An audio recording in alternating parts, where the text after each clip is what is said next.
Hello दोस्तों, क्या हाल है। आज तारीख 21 अगस्त 2024, दिन बुधवार, हिंदी तिथि द्वितीया है। और आइए बात करते हैं आज के मुख्य समाचार में देश और विदेश से जुड़ी तमाम बड़ी खबरों के बारे में। तो चलिए दोस्तों, शुरू करते हैं।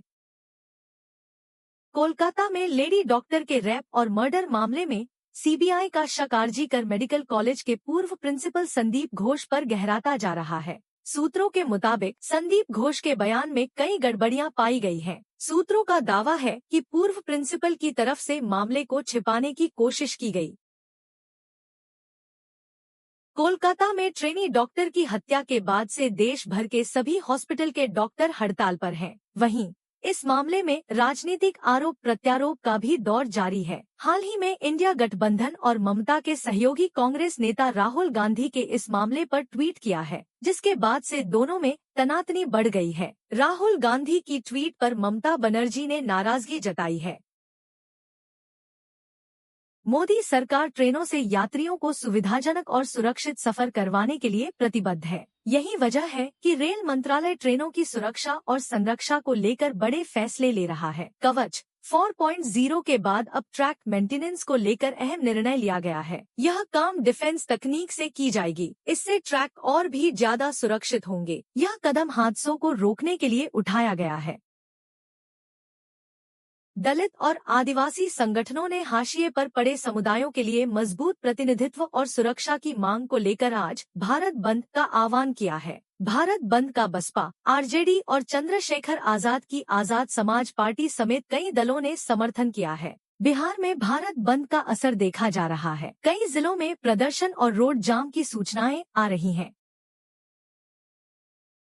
पीएम नरेंद्र मोदी बुधवार को पोलैंड और यूक्रेन की यात्रा के लिए रवाना हुए। प्रधानमंत्री मोदी 21 और 22 अगस्त को पोलैंड में रुकेंगे। वहीं वो 23 अगस्त को यूक्रेन जाएंगे। प्रधानमंत्री मोदी चौथी बार व्लादिमीर जेलेंस्की से मुलाकात करेंगे। पिछली बार 14 जून 2024 को दोनों नेताओं के बीच इटली में हुए G7 समिट में मुलाकात हुई थी।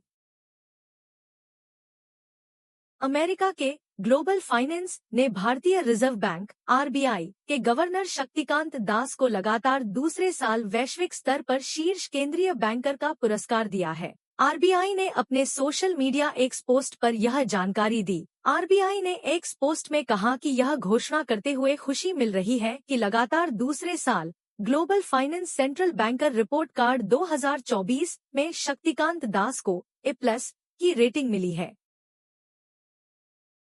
मंगलवार को जारी ट्राई की रिपोर्ट के अनुसार रिलायंस जियो और भारती एयरटेल द्वारा नए कस्टमर्स जोड़े जाने से जून में भारतीय दूरसंचार ग्राहकों की संख्या 120.5 करोड़ के पार पहुंच गई। जून के लिए ट्राई की ग्राहक रिपोर्ट में जारी आंकड़ों के अनुसार वायरलेस ग्राहकों की संख्या बढ़कर 117 करोड़ से अधिक हो गई और देश में वायरलाइन कनेक्शन मई में क्रमशः 116.89 करोड़ हो गए।